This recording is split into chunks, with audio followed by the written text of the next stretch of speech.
Louisiana versus all y'all. Jarrett Roser here with a guest who is now nearly as successful as he is cute, and that's about half as he is bald. Tyler Batiste, the new deputy managing editor of NBA coverage for The Athletic. When you came on here before, you were still working at the Pittsburgh Post-Gazette, and that was good too. But congratulations on the new job. What's up, man? Good, man. I got a fresh shave like not that long ago. So Just for this, earlier today. Yes, that's why. Not because I looked bad, but no, I'm good, man. It's as we're recording this, it's been a pretty busy night in the NBA, whole day in the NBA actually, if you count LeBron's extension and then the Westbrook Wall trade. So it's fun, but it's good. Yeah. What's up in BR? Well, I was Coach, hoping to get down there for Thanksgiving, but circumstances prevented me, so missed out. We had some big plans that we had to push back to another holiday or something. yeah. So my rewatch of the George Lopez Show is now on hold because of COVID. So a really big loss to the pandemic once again. And to Peacock advertisers, we're going to give them a lot of airplay, a lot of airtime during our Tuesday of Thanksgiving week. But yeah, we'll do that at some point. Yeah, I should probably cancel my Peacock subscription for a while until we actually get there. Because at this point, I'm just paying NBC to not watch George Lopez, and that doesn't make any sense. Yeah. Why would anyone not want to watch George Lopez is the question.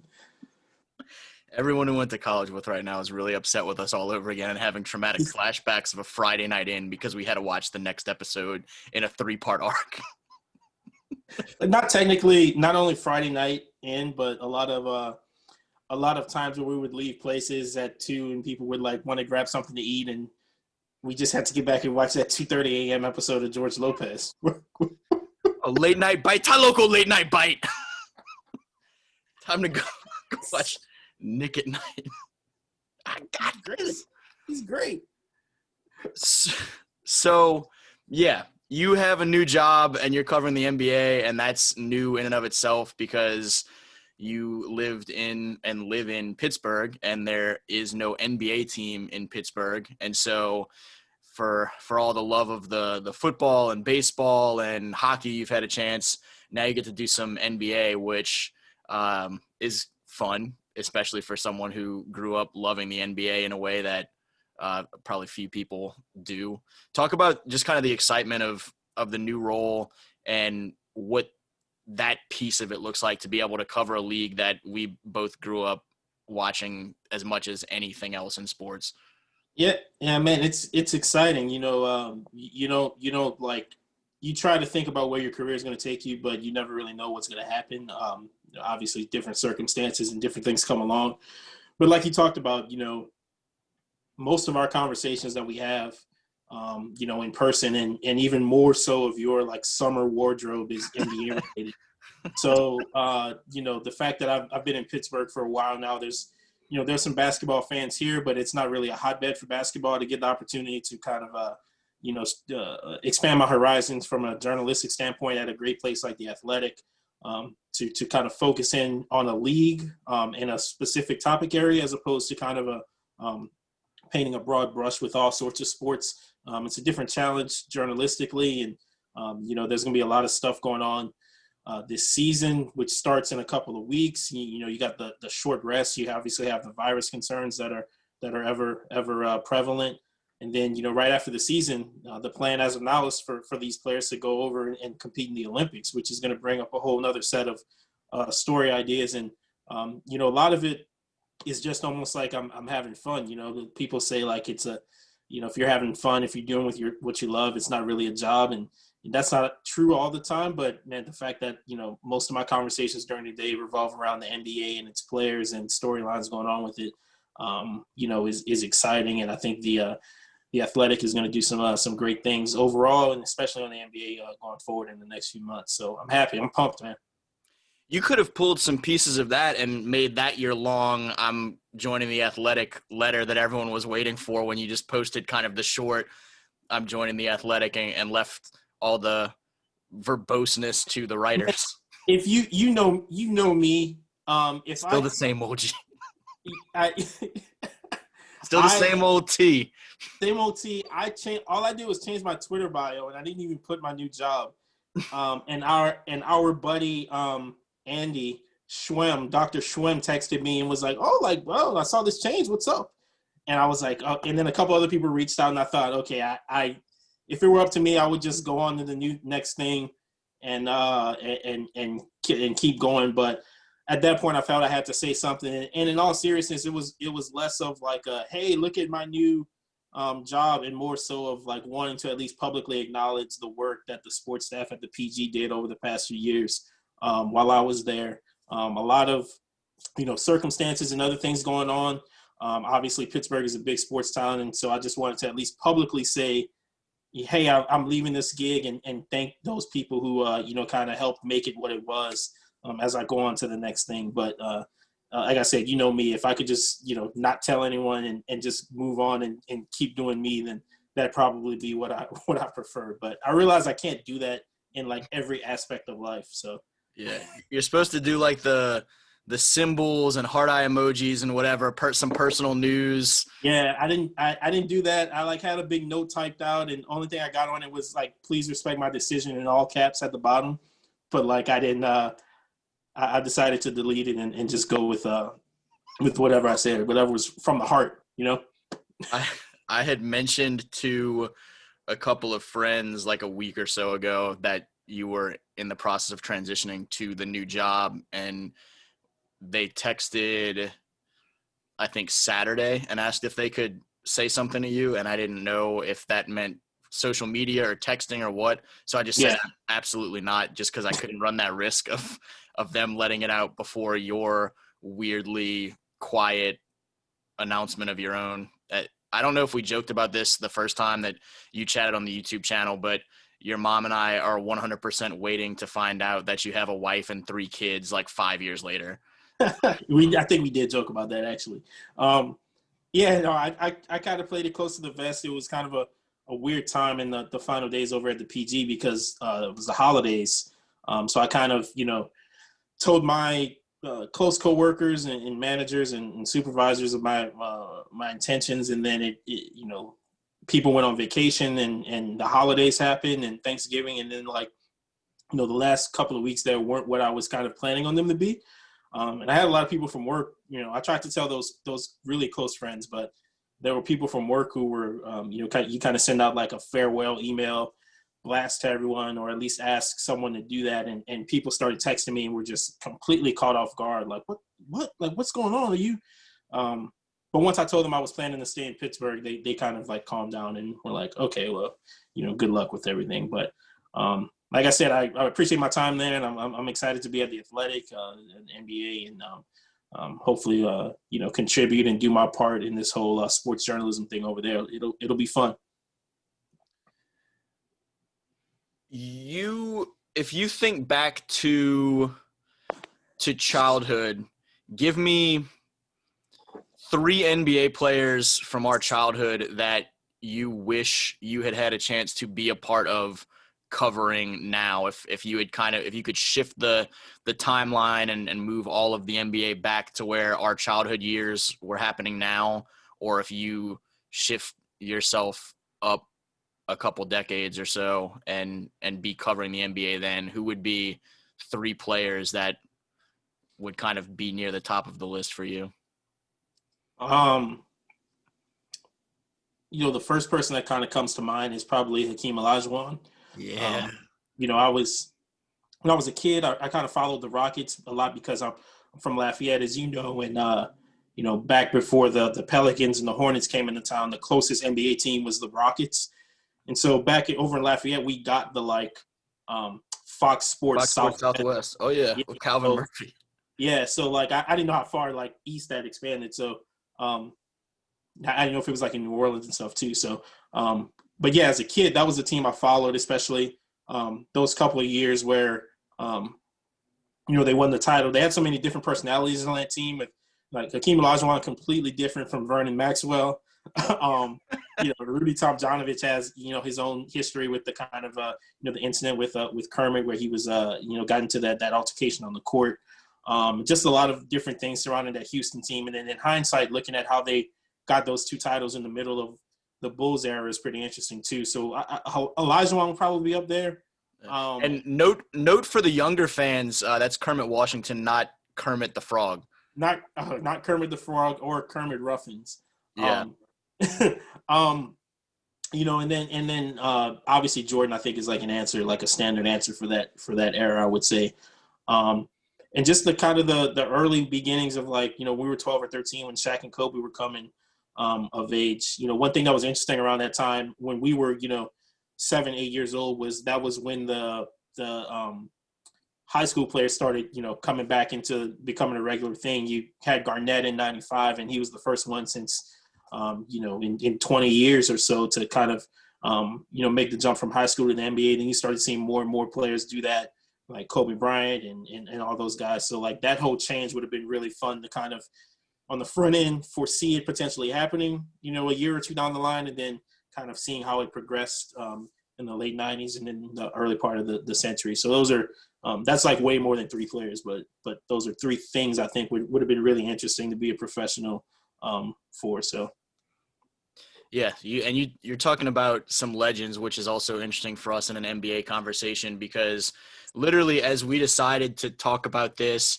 I kept coming back to whatever conversation we had a few months ago where I got fixated on Keith Bogans for the last few minutes of the phone call.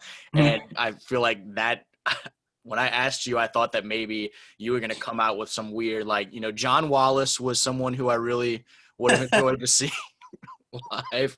Tyus Edney, when they made the playoffs as an 8 seed, that was cool.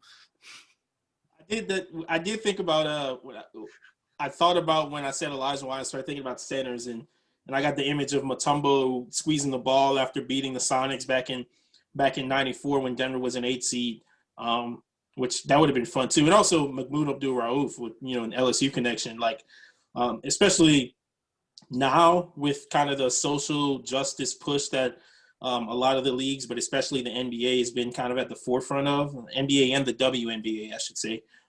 He was kind of doing that 30 years ago. Yeah. And just to, I don't know if it would have been covered then as it would be covered now, but if I could kind of take what I know now and just jump in a time machine, and go back to like 1992, that'd be pretty good too. I mean, I'd be 5, but yeah. It'd be weird to like see my childhood self. It'd be like a looper situation. A looper. He's a looper. He's a looper. I don't know why the idea of like a small child trying to cover a story of that significance, I feel like you have to overcompensate. And so I picture you as like an old timey reporter, but as a child. Yeah. Yeah. Excuse me, Mahmoud. Mahmoud, question. As they retired his number at LSU, I thought back a lot to childhood and just not really understanding fully what was going on there, having some understanding, but it is definitely crazy to think back to that at that point in our lives and now see where we've been. I mean, with so much at the forefront this year. Yeah. And man, I feel like that was a thing that we kind of talked about every now and then in college of like, even us in 2007, 2008, we kind of had the, kind of the wherewithal to think like, man, like his number should be up here, and I know LSU says it had a thing about not, players not retiring numbers unless players have graduated. It took Shaq a while to be up there until, the latter days of his playing career. But, those 2 seasons he had when he was at LSU were just, phenomenal, putting up 30 points a game as a freshman, which is something you just don't see that much of, if at all, nowadays. And I think we realized 12 years ago that, his number should be up here, and whatever kind of talk or conversations that would surround that, then that's something that, the school and the athletic department would just have to deal with, because if you're talking about the greatest players in LSU basketball history, like you can't have that conversation without his name in there. So, happy he's getting like the recognition for his on court and for his off court pursuits that he's gotten over the past couple of years. It's good for him. I And he really, can still like balling in the big the big three. big three like the past couple of years. Like you watch him and that's one thing that doesn't go away even if you're like 50 or 60 years old. Like as long as you can do this and just stand there, you can shoot, you know. So, but he's still pretty mobile and obviously takes care of his body, is in good shape, and is having a good life. So kudos to him. Big fan. He would beat us 1-on-2. Probably, yeah. Us now, maybe if we were like 22, 23, maybe we could get a bucket. Oh, yeah. Just quickness, but like now, no way. No way we have no shot. No, we'd both pull something within the first 3 points. You know I got that bad knee. The doctor said I need a backiotomy. All right, so I mentioned right as we were starting, you didn't know this was coming until right before I hit record. Mm-hmm. I have 7 of my jerseys. You mentioned my summer wardrobe, and I played this game with Andrew Lopez, our friend / your now competitor. We're colleagues. Shout out to Lopes. But yeah, kind of a competitor. I already got different branches on the same tree. I already got the text on your announcement day of putting me in an awkward spot between the 2 NBA coverages now. He texted me. We've been texting all week. We had some fun time. So he does great work over at ESPN on the Pelicans. We love him.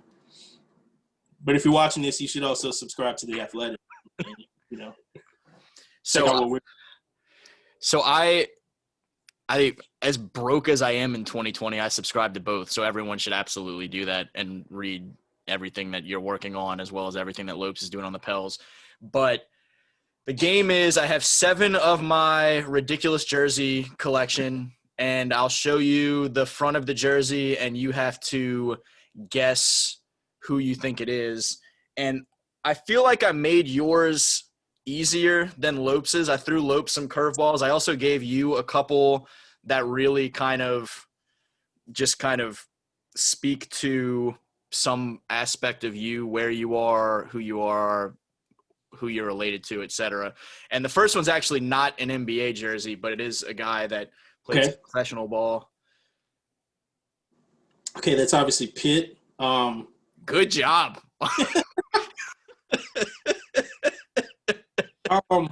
God. You're supposed to say the person. You're not just supposed to read the front of the jersey. Yeah, man, there's so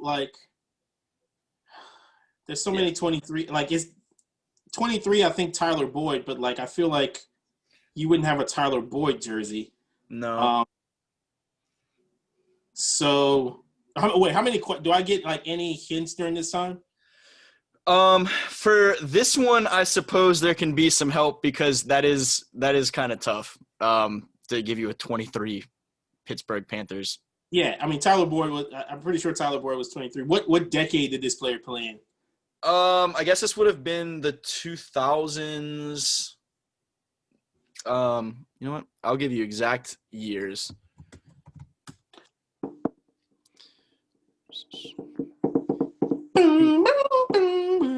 Well, I'm not going to say. He's actually born about 13 months before you, and it was okay. So yeah, the late 2000s, the first decade of the 2000s. I feel like this would have been, well, maybe not, but I thought this would be the first guess for me for a Pitt 23. Fitzgerald wasn't 23. I'm gonna say I don't think this is right, but I'll say Shady McCoy. No. Is it all right? I give up. Is it Antonio Bryant Street? Was that basketball? Yeah, it's basketball. I thought it was a football jersey. I didn't see like the sleeves cut off. Oh well, I've been guessing football players. Yeah, when you said McCoy, I was like, what? Oh, okay. Then got 23 in the late 2000s. So that'd have been like the 09 team. Is that Levance Fields? It is not Levance Fields. Oh, okay. You're on the right sport now, though. Yeah. Sam Young. Young? All right. All right. Yeah, that's a good one. That's a good one. I would have I think I would have gotten that if I realized it was basketball. I like the way you were holding it up. I didn't see the sleeves cut off because I just saw like the darkness of like your jacket, so it just looked like. Yeah. And then when I said, Tyler Boyd, you didn't say no, wrong sport. So that didn't really register at that point until you continued naming football players. Okay. Yeah. All right. I only own one professional football jersey, and it is, I don't know if you want to try and guess that. It's from childhood. I don't really wear a lot of football jerseys. Yeah. It is a Louisiana person. It is a person that did not go to college or play professionally in Louisiana, though, but from Louisiana. Is it Peyton? No. Oh. I don't know. Warwick Dunn. Yep, that makes sense. I should have gotten that. All right. This one I feel confident that you're going to come back and pull this even. Oh, Zebo. Of course. Yeah. Zach Randolph. 1-1.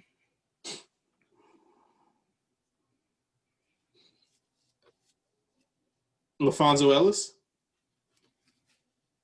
Absolutely. You might hit on a roll here.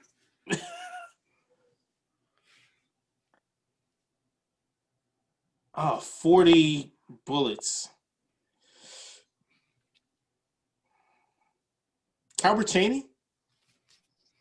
Let's go. Let's go. All right. This I felt like was probably the easiest one, other than maybe Zebo. Allen Houston. All right. So, what's that? 4-1. You've won the series at this point.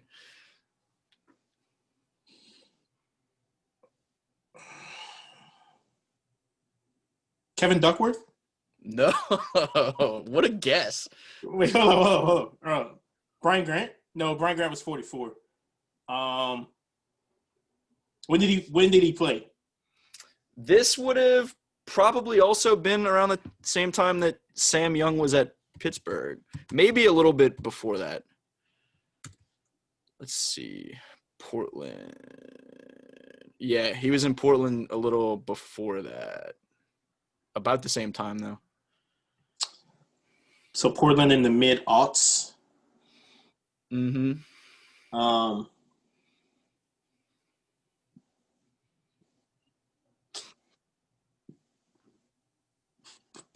42 Portland. I would say that this is probably – I would associate him with at least one or two other teams before Portland. So Portland was a stop in the mid-aughts. For a – how many years is this?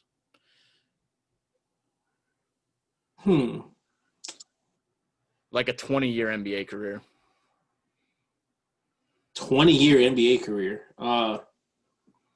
Is that Kevin Willis? No. I'm just thinking of 42s. All right, I'm out. Who? Not quite 20. Like, what, 15 maybe? Oh, Theo Radcliffe. Oh yeah, I wouldn't have got that. Yeah, I think Theo. Theo, it's in Cosby Show. Yeah. I think 76ers. Hawks. Yeah. Hawks. And was he on the Bucks for a little while? No. Oh, I'm thinking of Irvin Johnson. Yeah, UNO. Yeah. And then this one you might get because I may have talked about it at some point, but I think this is the only one that was also in the Lopes game. The Garnett? No. Exactly. Ron Mercer? Most of Lopes' game was spent with setups like that. Like I had a Ceballos #1 in Phoenix that I hoped he would think would be someone else. I had an Eddie Jones #6 in Miami. I had the Ron Mercer. I'm happy about Mercer because I feel like people first think about him in Chicago if you think about his NBA career. So, was Kevin Duckworth number 42? That sounds potentially right. 42. I have an internet tab pulled up because I was also – no, he's double zeros. I was going to potentially interest you in picking a draft year and me picking a random person to describe and see if you could guess who they were based on me saying, like, where they were picked. Yeah, sure. School. Give me a draft year. Looks like Robin Lopez was 42 for the Blazers at some point, by the way. Also starred on The Simpsons. What about I'm going to stop looking this up because this is going to get boring for people who are watching. No, Kersey was 25, Jerome Kersey. How far back are we talking draft year? Well, we're going to start at the 2007 NBA draft randomly because that seemed like a good place to go. And I'll give you pick number 16 overall, shooting guard from USC, drafted by the Washington Wizards. Oh, no. Drafted by the Wizards, 07? Who are you about to guess before I said the team? OJ Mayo.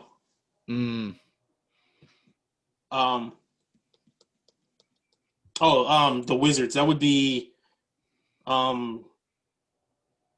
that Deshaun?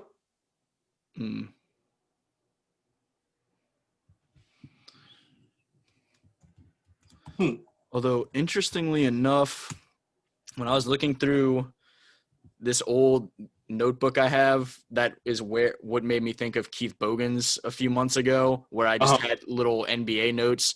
I have someone named Aisha Stevenson's number scribbled in there, phone number, and I don't remember who that is or what that's for. 07 draft, 16th overall from the Wizards, shooting guard. So that's around the time Mayo was there. That can't be DeRozan.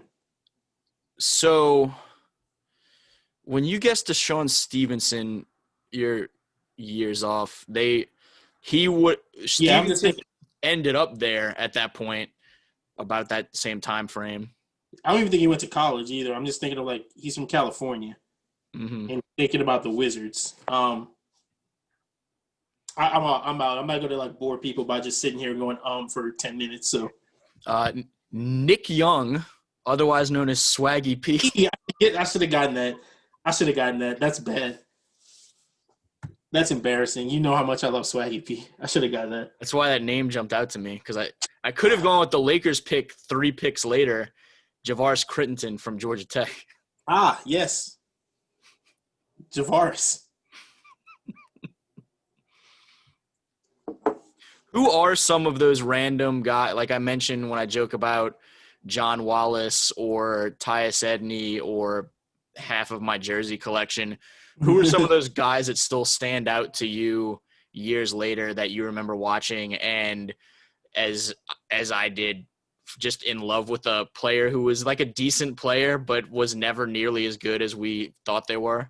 Yeah, so I always had a thing I had a thing about players in college that, like, I thought they were going to be really good. There's, like, a ton of players in college around that era that I thought were going to be, like, fantastic players in the NBA and just ended up, like, not doing a whole lot.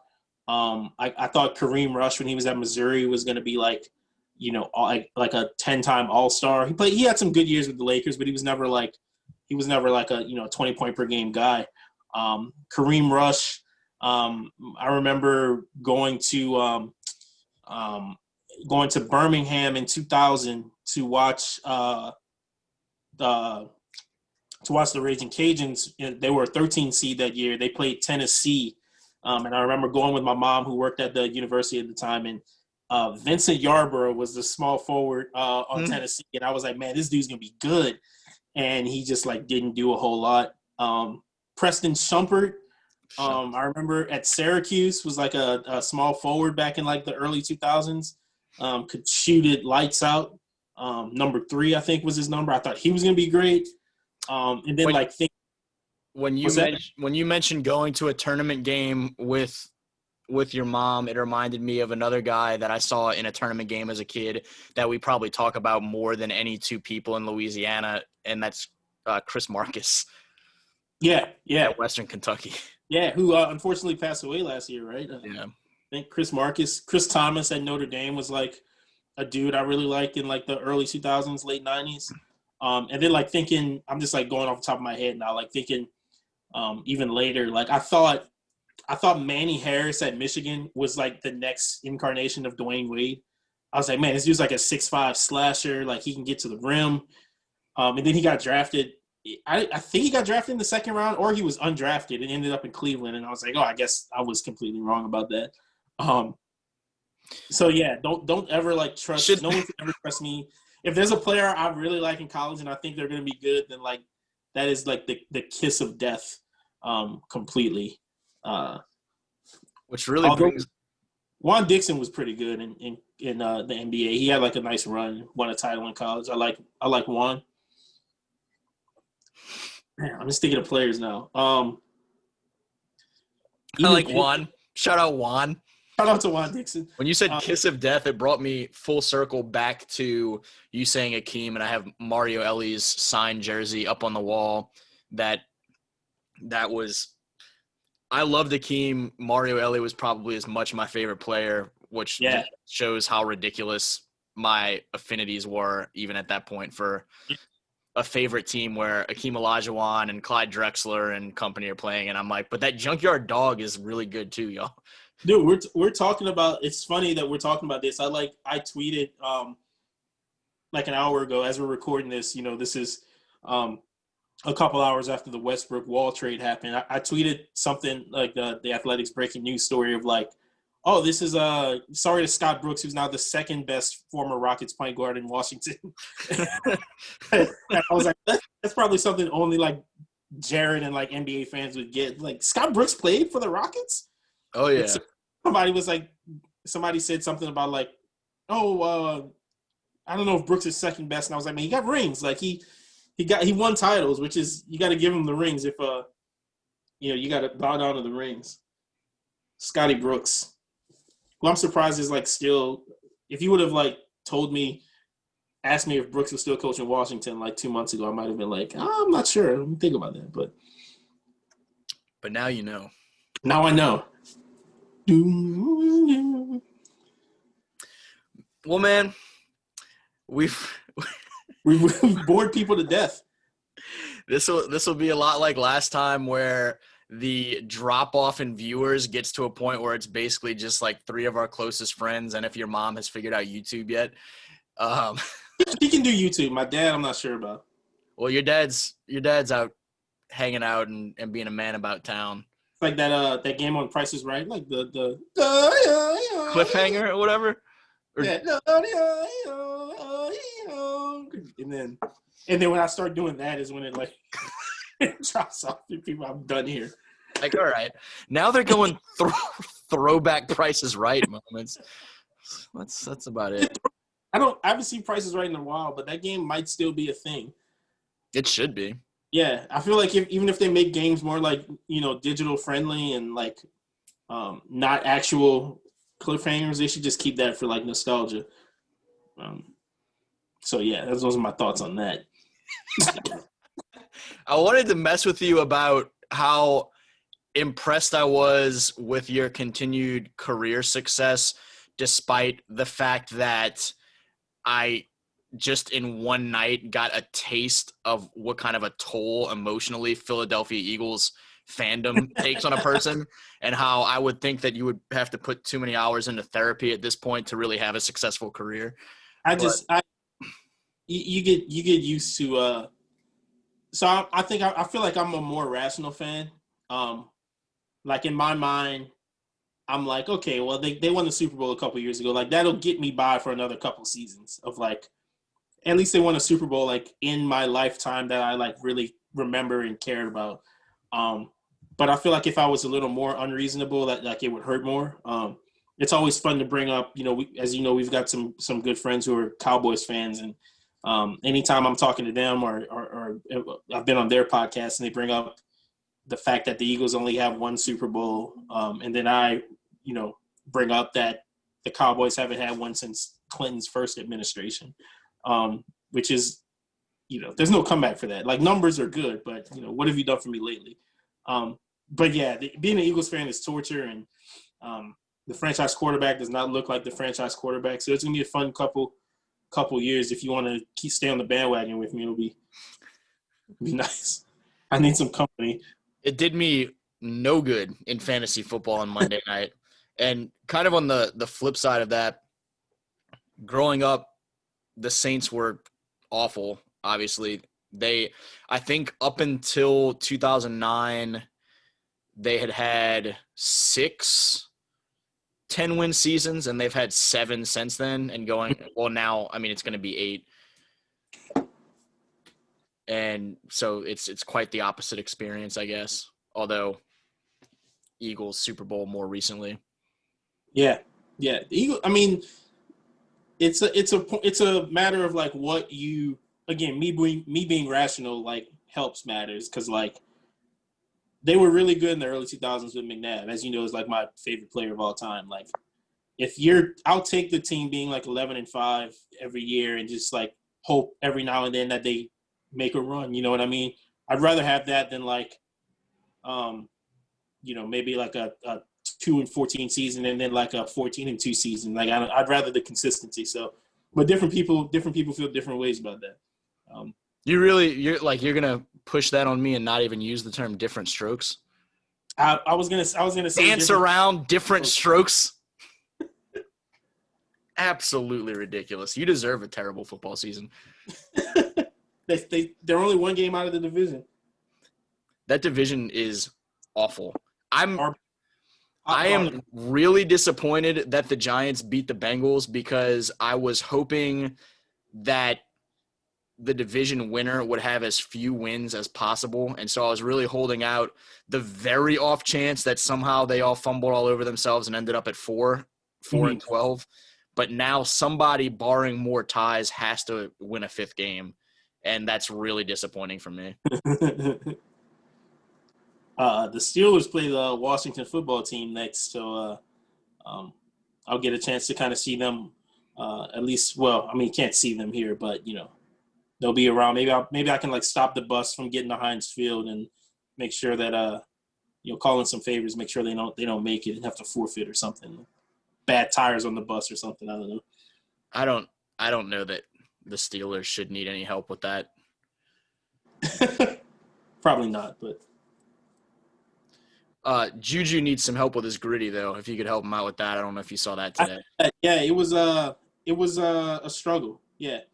Although it's like taking over the league, which is good. Everybody's doing it, which is nice.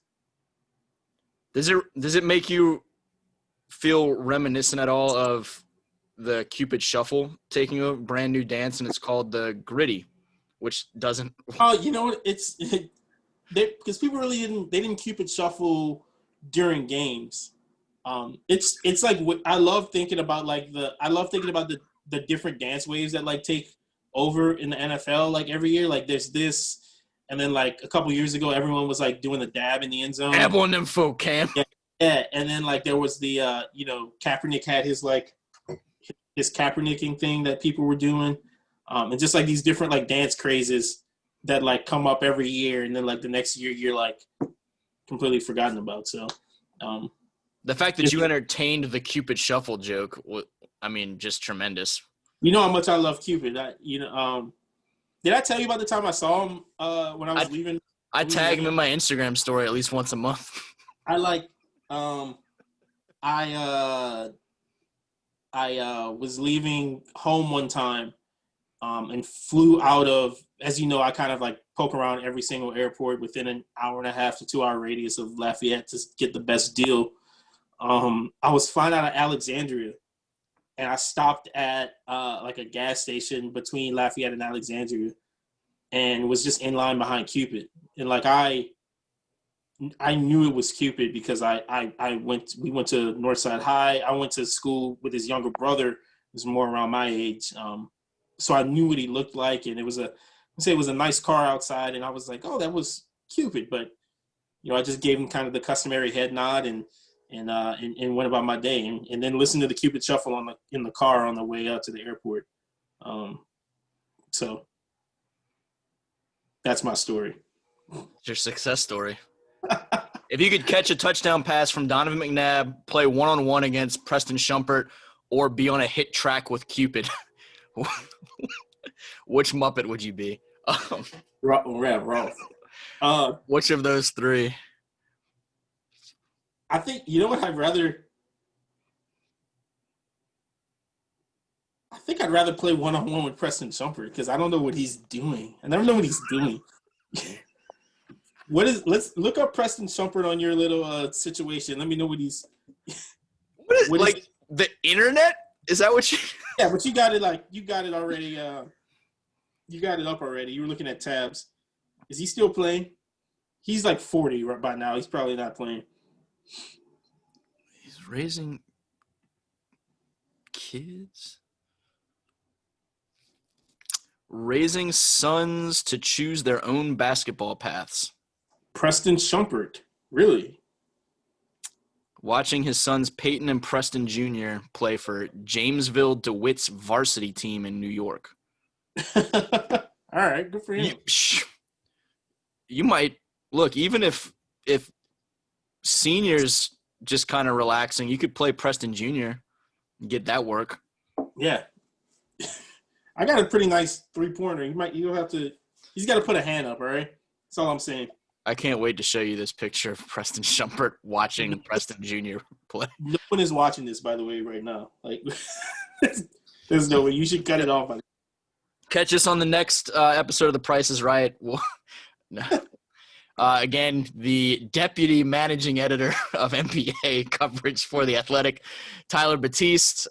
Hopefully the Athletic folks are not still watching. They may cut you off. And for Louisiana versus all y'all, Jarrett Roser. Subscribe to this and The Athletic. I didn't know which one you meant either. Both of them. Thanks. Why not both?